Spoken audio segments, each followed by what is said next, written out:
제1항 대통령 노무현 탄핵 소추안을 상정합니다.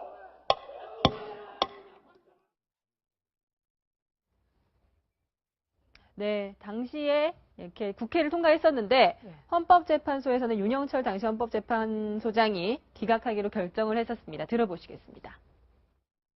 탄핵 결정에 필요한 재판관의 정족수에 이르지 못하였으므로 이를 기각하기로 하여 주문과 같이 결정한다. 이 사건 심판 청구를 기각한다. 네, 저희가 또 이렇게 비슷한 장면을 곧 보게 될까 궁금한데요.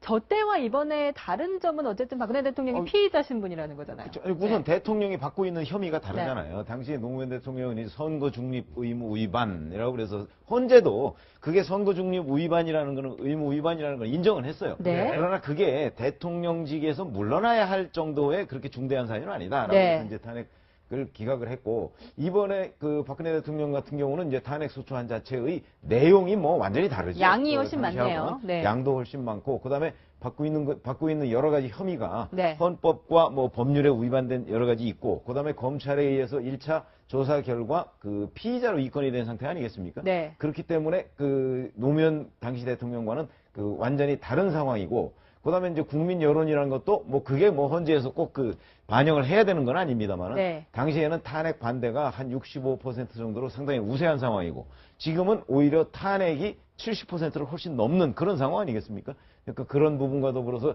그 당시와 지금 노무현 전 대통령과 그 지금 박근혜 대통령은 그 받고 있는 혐의 뭐 이런 것들에서 네. 그 완벽하게 다르다. 그렇기 때문에 헌재의 결정도 그 당시에는 기각됐지만 지금은 뭐 기각된다 또는 받아들인다, 이거를 우리가 섣불리 예측하기가 어렵다, 이렇게 봐야 되겠습니다. 아까 조금 전 장면에서 보였던 2004년도에 정동영 당시 열린우리당 의원이 손가락질을 하고 네. 있는 저 장면은 무기명 투표, 비밀 투표로 이루어지고 있는데, 아까 잠시 보였지만 투표소에 문이 좀 열려 있었어요. 네. 그래서 저게 박근혜 대통령 당시 한나라당 의원이 문을 열어놓고 투표한 것이 이게 비밀 투표에 위반되는 것 아니냐. 네. 그런 것 때문에 박광현 의원이 이제 항정을 땅땅땅 치는 탄핵을 가결시키는, 통과시키는 이런 모습을 봤는데, 그때 저 문제가 논란이 됐어요. 지금도 어쨌든 무기명 비밀 투표는 맞는 거잖아요. 그러니까 지금도 당연히 이제 탄핵 관련해서는 다 이제 무기명 투표를 하는데, 지금 네. 표창원 의원이 그 말씀하셨던 거랑 유사한 이 상황으로 지금 만들어 놓은 거죠. 그러니까 탄핵을 찬성하는 의원, 아닌 의원, 뭐 주저하는 의원 나눠서 또 다른 사람이 전화번호까지 공개해서 지금 마비가 된 상황인데, 저는 그래요. 그러니까 저 때도 그 부분이 문제가 됐던 것처럼 지금도 똑같습니다. 어차피 탄핵안을 찬성하느냐 반대하느냐는 개개 국회의원, 그 헌법기관 각자의 그냥 양심과 소신에 맡겨서 하는 거예요. 그거를 마치 그러니까 이렇게 여론재판 형태로 몰고 가는 거는, 그러니까 물론 표창원 의원의 마음은 제가 이해를 합니다. 지금 탄핵을 반드시 가결해야 되고, 어제 말고 그 불과 이 촛불 전까지만 해도 네. 탄핵이 거의 무산되는 분위기로 갔었잖아요. 그러니까 뭐 표창원 의원은 그런 뭐 본인의 마음을 가지고 했겠지만, 저 탄핵이 무기명이라는 부분을 만들어 놓은 이유를 네. 한 번 정도는 생각해 주셨으면 좋겠고요. 그리고 어쨌건 촛불을 가지고 국민들이 또 만들어가고 있잖아요. 그런 네. 부분은 조금 자제하시는 게 좋을 것 같다는 생각이 드네요. 근데 저 장면은 좀 뭐 생생하게 저도 뭐 현장에 있었습니다만은, 결국에는 사실은 그때 열린우리당이 중과부적이었어요. 네. 근데 소수 여당이었거든요. 열린우리당이 제 기억으로 아마 46석. 당시에도 여소야대. 47석이 예. 47석밖에 안 되는 거고, 그때는 이제 새천년 민주당이 그대로 있었던 거고, 자민련이 또 한 50여 석이 있었던 거고, 그런 상황 속에서 이 절차상을 가지고, 문제를 가지고 정동영 의원이랑 옆에 젊은 의원들이 이제 이렇게 그 국민이 뽑아놓은 대통령이 탄핵할 수 있냐고 절차상의 문제를 갖다가 네. 또 아주 치열하게 그 항의를 하는 장면입니다만, 실은 탄핵을 해서는 안 된다라는 걸 얘기하고 네. 예. 그때 당시에 무슨 공개투표네, 뭐 기명투표네, 무기명 비밀투표네, 그런 건 별로 의미가 없는 상황이고, 아무튼 탄핵하면 안 된다라는 그런 절규였습니다. 절규. 네. 당시 저때 탄핵소추안이 이제 국회에 올라가기 직전에 야당에서는 그랬어요. 대통령한테 사과를 해라. 그때 이제 노무현 전 대통령이 사과를 하지 않았죠. 정확한 워딩이 이렇습니다. 잘못이 뭔지는 잘 모르겠는데 시끄러우니까 그냥 사과하고 넘어가자.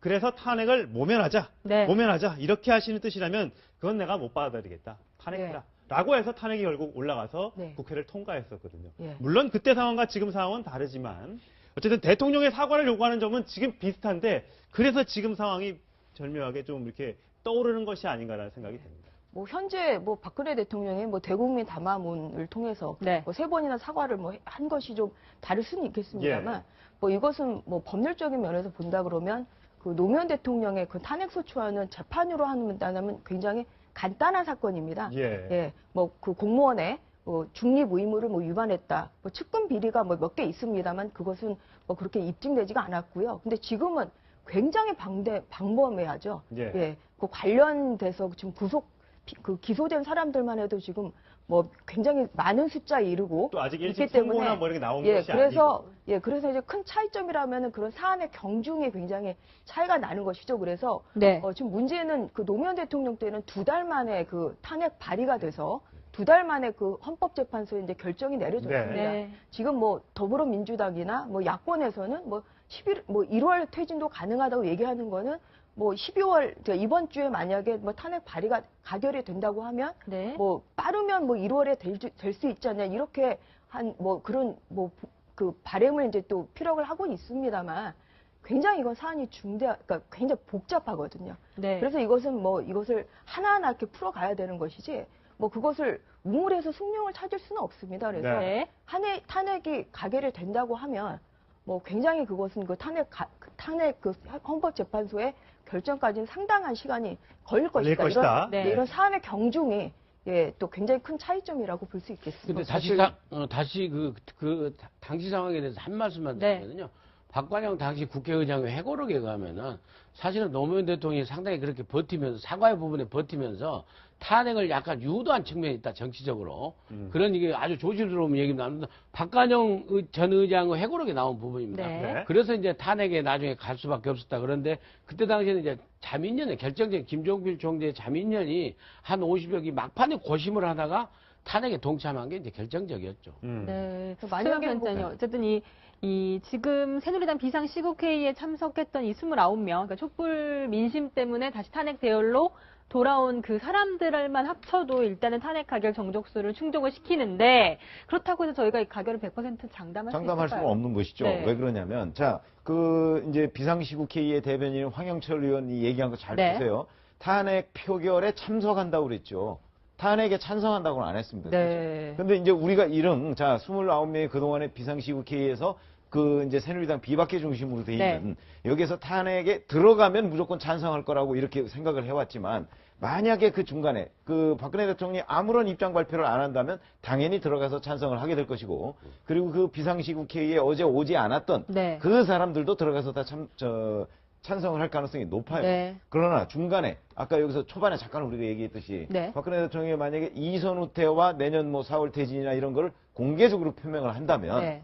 그럼 비박계는 아니 굳이 4월 퇴진 한다는데 그리고 4월 퇴진이라는 것이 사실은 탄핵 결정을 해서 헌재에서 결정을 하는 것보다 더 빠를 가능성이 높거든요. 현재로선. 그렇다면 그걸 굳이 또 탄핵을 할 필요가 있느냐. 비박계 중에서 그렇게 생각하는 사람들이 꽤 많을 거예요. 네. 그렇게 되면 이 사람들은 들어가긴 들어가서 기권이나 아니면 반대, 탄핵 표결에 반대 표시를 할 가능성도 있다는 거죠. 네. 그런 점에서 보면 저희가 지금 비박계가 들어간다고 해서 그것이 곧 탄핵에 찬성을 한다 이렇게 단정적으로 얘기하기는 어려운 상황이라고. 지금 오늘 오전에 네. 이제 새누리당 최고위원회 회의가 비공개로 열렸었는데 끝나고 나서 이정현 대표가 박근혜 대통령의 4월 퇴진에 대해서 청와대가 받아들일 거라고 생각한다라고 얘기를 했고요. 네. 이정현 대표는 또 탄핵 퇴진 시기와 자진 사임 시기는 비슷할 것이다. 이렇게 또 얘기를 했고요.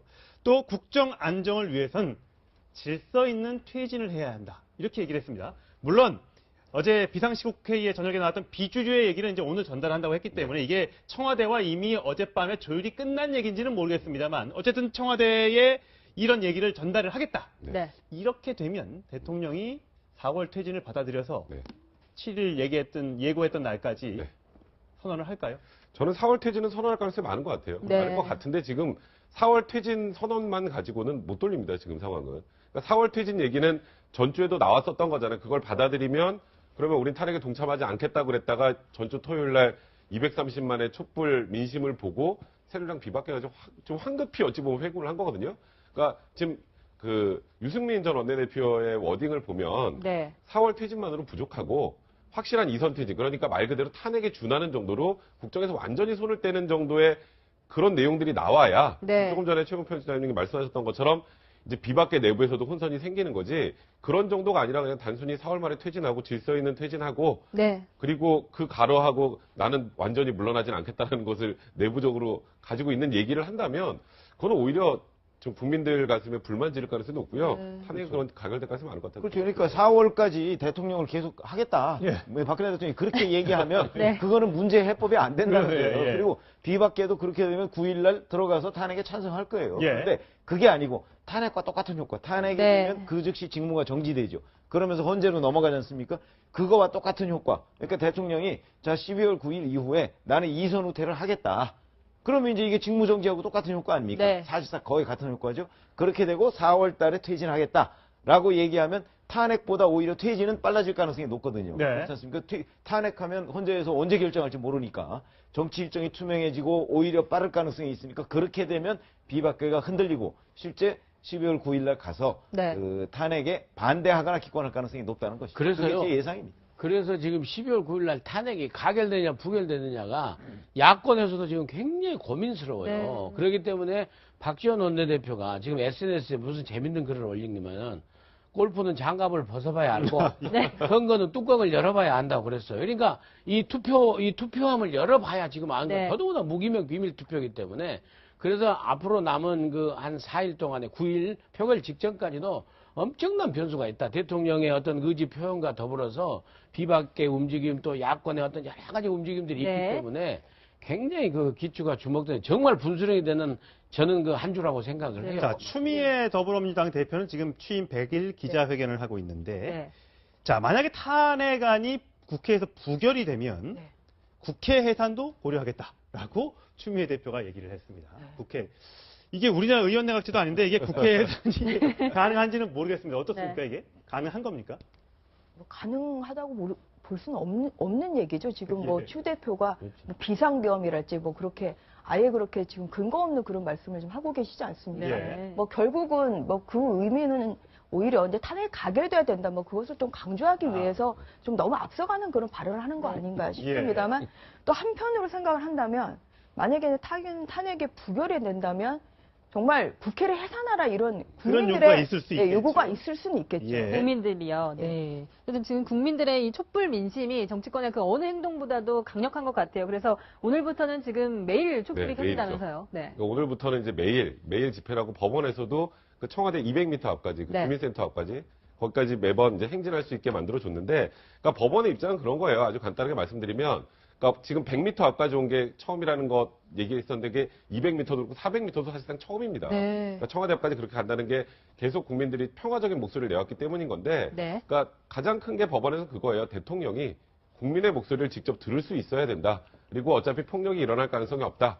그러니 아까 네. 말씀하셨던 것처럼 매일 200m 앞까지 그 앞에서 집회하는 걸 허용하겠다고 법원이 밝힌 건데요. 그러니까 박근혜 대통령께서도 뭐 지금 그 100만 시민, 170만 시민이 모여서 함성을 내지르는 것 다 듣지 않으셨겠습니까? 그러니까 뭐 그 함성대로 뭐 똑같이 한다라기보다 국민의 뜻이 이렇다는 걸 좀 명확하게 받아들이시고 네. 그에 대해서 정말 지금 어떤 담화든 필요한 얘기를 좀 하셔야 될 것 네. 같아요.